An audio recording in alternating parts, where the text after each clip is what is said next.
முதல்ல நம்முடைய வாழ்க்கைக்கு தேவையானது கீழ்ப்படிதல். ஒரு மனிதன் ரட்சிக்கப்பட்ட உடனே அந்த மனிதனுக்கு அத்தியாவசியமானது கீழ்ப்படிதல். கீழ்ப்படிதான் அடுத்த படிக்கு கொண்டு போகும். முதல் படி என்னது? கர்த்தர் யாரை விரும்புகிறார்?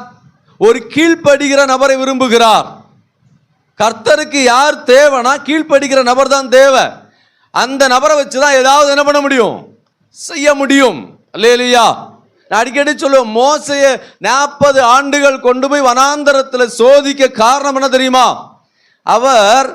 அவருக்குன்னு இருந்த புத்தியில, அவருடைய யுத்த கலையில, அவருக்கு தெரிந்த அறிவில் வேலை பார்க்க ஆரம்பிச்சிருவார். அதனாலதான் அதெல்லாம் மைனஸ் ஆக்கணும் அப்படிங்கிறதுக்காக ரீஸ்டோர் பண்ணதான் கர்த்தர் கொண்டு போய் அந்த மீதியான் தேசத்தில் ஆடு மேய்க்க வச்சு கடைசியில் அவருடைய வாயில சொல்றாரு, எனக்கு திக்குவாய்.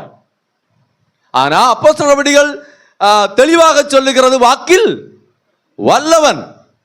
மோசே யாரு? வாக்கில் வல்லவன். எகிப்தில் இருக்கக்கூடிய சகல கலைகளையும் கற்று தேர்ந்த ஒரு தேவ மனிதன். அப்படிப்பட்ட தேவ மனிதன் இப்போது நான் மந்தனா உள்ளவன் அப்படின்னு சொல்றாருனா அப்பந்தான் ஆண்டவருக்கு புரியுது, ஓகே இவன் தான் நமக்கு சரியானவன்.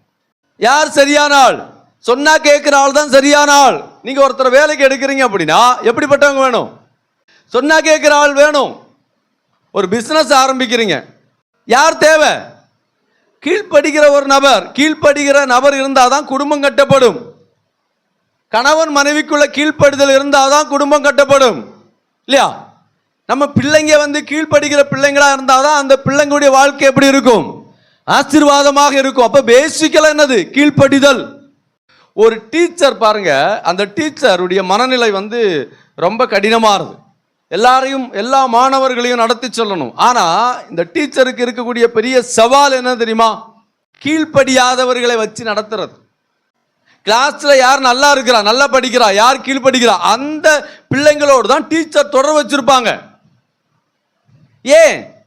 அவங்க கிட்ட தான் நிறைய விஷயம் ஷேர் பண்ணுவாங்க. ஏன்னா ஒரு நபரை உருவாக்க விரும்பும் போது அந்த நபர் கீழ்ப்படுகிற நபராக இருந்தால் அந்த நபரை உருவாக்க முடியும்.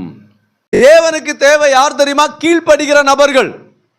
ஏதேன் தோட்டத்தில் ஆதாமும் ஏவாளையும் படைச்சிட்டு ஆண்டவர் என்ன பண்ணாருன்னா அவங்களுக்கு தேவையான சகல விதமான காரியங்களை கொடுத்துட்டு ஆண்டவர் எதிர்பார்த்த ஒண்ணுதான், நீ எனக்கு கீழ்ப்படிந்திருக்கணும். கீழ்ப்படிதல் நம்முடைய வாழ்க்கையுடைய பேசிக்கல்.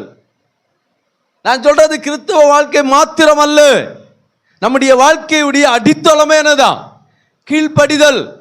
கீழ்ப்படிதல் இல்லை அப்படின்னா நம்முடைய வாழ்க்கையில எந்த வித முன்னேற்றத்தையும் பார்க்க முடியாது. இப்போ கீழ்ப்படிதல் அப்படின்னா என்ன அப்படிங்கிற ஒரு சில காரியங்களை சுருக்கமாக நாம பார்க்கலாம். நேரமாயிட்டு பெரிய சப்ஜெக்ட், ரொம்ப எல்லாம் பார்க்க முடியாது. முதல்ல கீழ்ப்படிதல் அப்படின்னா என்னன்னா, தன்னை மாற்றிக்கொண்டு புதிய ஆரம்பத்தை கொண்டு வருவது. தன்னை மாற்றிக்கொண்டு புதிய ஆரம்பத்தை கொண்டு வருகிறது. அல்லேலூயா. நான் சொன்னமில்ல, நான் ஆரம்பத்தில் அதுக்காக ஜெபம் பண்ண, என்னை மாற்றும் ஆண்டவரே. யோவான் 15ஆம் அதிகாரத்தில் ஆண்டவர் சொல்றாரு, கனி கொடுக்கிற மரத்தை சுத்தம் பண்ண விரும்புகிறேன். Praise the Lord. அல்லேலூயா. அப்போ கீழ்ப்படிதல்னா என்ன? மாற்றிக்கொள்ளுதல். உங்க தீர்மானம், உங்க இருதயத்தில் நீங்க எடுக்கிற தீர்மானம், நான் இன்னைக்கு சர்ச்சுக்கு போறேன், இன்னைக்கு கர்த்தர் என்ன கூட பேசுவா, நான் கீழ்ப்படிய போறேன், நான் மாற போறேன், நான் செயல்படுத்த போறேன், என் வாழ்க்கையில இன்னைக்கு ஒரு அத்தியாயம் ஆரம்பமாகிறது. இதுதான் கீழ்ப்படிதல். நம்முடைய வாழ்க்கையில முன்னேற, ஆவிக்குரிய வாழ்க்கையில முன்னேற, தேவனுடைய ராஜ்யத்தை அடைவதற்கு கீழ்ப்படிதல் ரொம்ப அவசியம். அப்போ மாற்றிக்கொள்ளுதல் என்ன பண்ணணும்? மாற்றணும். அல்லேலூயா. மாற்றம். நீங்க சர்ச்சுக்கு வந்ததுனால மாற்றம் வருமா? ஜெபம் பண்ணதுனால வருமா? ஆராதித்ததுனால வருமா? 40 நாள் பாஸ்டிங் இருந்ததுனால வருமா? இல்ல. ஒரு மனிதனுடைய ஆழ் மனதிலே உருவாக்கப்படுகிற தீர்மானம். புரியுதா உங்களுக்கு? நீங்க தான் தீர்மானிக்கணும், நான் கீழ்ப்படியணுமா வேண்டாமா. யார் தீர்மானம்? யாருடைய தீர்மானம்? உங்களுடையது. நீங்க நினைச்சா எப்படி வேணாலும் வாழலாம், உங்களுக்கு சுதந்திரம் இருக்கிறது. ஆனால் நீங்கள் உங்களை மாற்றிக்கொள்ள விரும்பினால் நீங்க இன்னைக்கு உங்க மனதில் தீர்மானத்தை எடுங்க, நான் கீழ்ப்படியும்படியாக விரும்புகிறேன். அல்லேலூயா. இது உங்களுடைய ஆழ் மனதில் உருவாக்கக்கூடியதான காரியம் இல்லையா? நீங்க அதை கிரியேட்டிவ் பண்ணணும், உருவாக்கணும், உள்ள கொண்டு வரும். நான் கீழ்ப்படிய போறேன், நான் கர்த்தருக்கு கீழ்ப்படிய போறேன், தேவனுடைய வார்த்தை கீழ்ப்படிய போறேன், சத்தியத்துக்கு கீழ்ப்படிய போறேன், இனி என்னுடைய வாழ்க்கையை நான் மாற்ற போறேன், இதுவரை நான் வாழ்ந்து கொண்டிருந்த வாழ்க்கையிலிருந்து ஒரு திருப்பு முறையை கொண்டு வர போகிறேன் அப்படிங்கிற தீர்மானத்தை எடுக்க வேண்டியதான பொறுப்பு தேவன் உங்களுடைய கரங்களை தந்திருக்கிறார். யாரையும் வலுக்கட்டாயமா பிடிச்சு இழுத்துட்டு வந்து கீழ்ப்படிறான்னு அடிக்கிறது இல்லை ஆண்டவர். நம்முடைய வாழ்க்கையில கீழ்ப்படிதல் ரொம்ப அவசியம். இது கிரேக்க மொழியில என்ன சொல்லப்பட்டிருக்கு அப்படின்னா, கீழ்ப்படிதல் அப்படின்னா மெட்டோமாயு அப்படின்னு பயன்படுத்தப்பட்டிருக்கிறது. இதோடைய அர்த்தம் என்ன அப்படின்னா, ஒரு புழுவானது தன்னை மாற்றிக் கொள்ளுகிறது பட்டாம்பூச்சியாக. அல்லேலூயா. புழுவா இருக்கும் போது நீங்க விரும்புனீங்க, பட்டாம்பூச்சி எப்படி இருக்கு, அழகா இருக்கு, பல வர்ணங்களை கொண்டு நம்முடைய இருதயத்தை என்ன பண்ணுது, சந்தோஷப்படுத்துகிறது இல்லையா?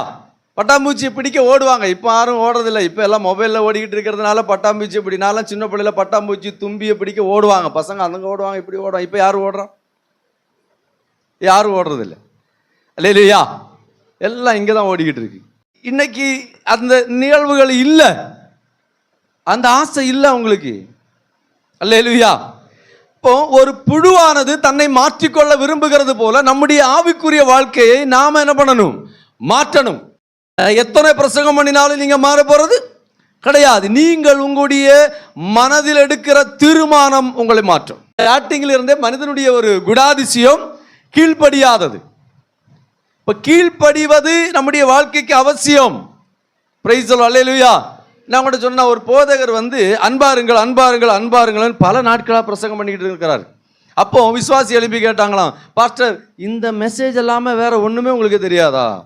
அவர் சொன்னாரு, நீங்க என்னைக்கு அன்பா இருக்கிறீங்களோ அன்னைக்கு வரைக்கும் பிரசங்கம் பண்ணும். அல்லேலூயா. அப்ப நம்முடைய வேலை நீங்கள் மாறும் வரைக்கும் என்ன பண்ண வேண்டியதா இருக்கு. புழு தன்னை மாற்றிக்கொண்டது பட்டாம்பூச்சியாக மாறினது. அல்லேலூயா. சரி, வேத வசனத்தின் அடிப்படையில் பாருங்க, யாரெல்லாம் மாற்றிக்கொண்டார்களோ அவருடைய வாழ்க்கை ஆசீர்வாதமா இருந்துச்சு. ஆசீர்வாதம் என்பது லெகுவா வரக்கூடியதான ஒரு காரியம் அல்ல, அதுக்காக உழைக்கணும்.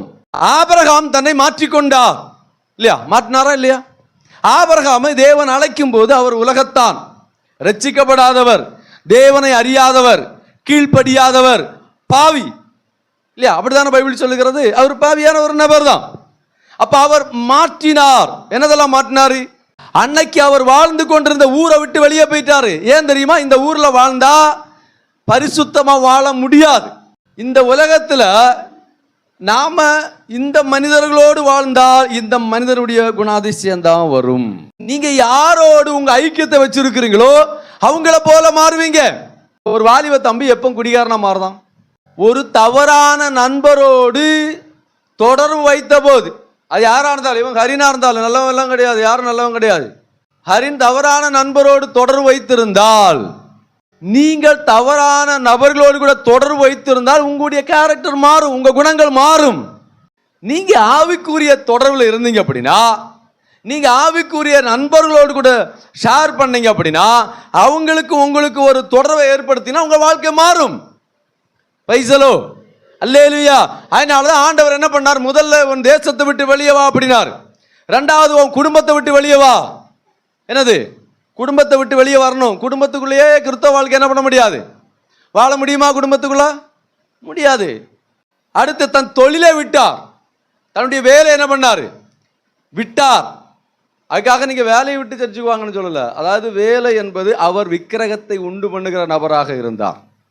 அதை விட்டுட்டு வெளியே வந்த, இது கடவுளுக்கு விரோதமான பாவம், இதை நான் செய்ய மாட்டேங்கிற தீர்மானத்தை எடுத்ததுனால தான் அப்படி வாழ்க்கை ஆசீர்வாதமா மாறினது. அடுத்து தன் பிள்ளையை தேவனுக்காக விட்டு கொடுத்தார். அல்லேலூயா. அப்போ ஒரு தீர்மானம் என்பது தன் வாழ்க்கையை மாற்றினது. இப்ப ஆபிரகாம் யாரு? ஆபிரகாமை பத்தி நாம சொல்லும் போது, ஜெபிக்கும் போது, ஆண்டவரே ஆபிரகாமை போல எங்களை என்ன பண்ணுங்க, ஆசீர்வதிங்க இல்லையா சொல்றோமா இல்லையா?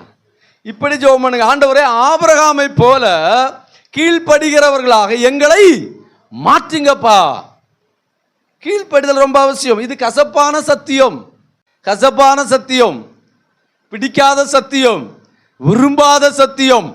ஆபிரகாமுக்கு கசப்பா இருந்துச்சு, அதை அவர் ஏற்றுக்கொண்டார், அதை விரும்பினார், தீர்மானம் எடுத்தார், போனார். வேதம் சொல்லுகிறது ஆபிரகாமை தேவன் சீமானாக மாற்றினார். அல்லேலூயா. ஆபிரகாமை சீமானாக மாற்றுவதற்கு முதல் படி கீழ்ப்படிதல். நீங்க கீழ்ப்படிஞ்சீங்கன்னா நீங்க சீமானாக மாற முடியும், ஆசீர்வதிக்கப்பட முடியும், உயர்த்தப்பட முடியும், மேன்மைப்படுத்தப்பட முடியும். உங்க வாழ்க்கையின் தரத்தை கர்த்தரால் மாற்ற முடியும். நீங்கள் எதிர்பார்க்கிறது உங்க வாழ்க்கையில கிடைக்கும்.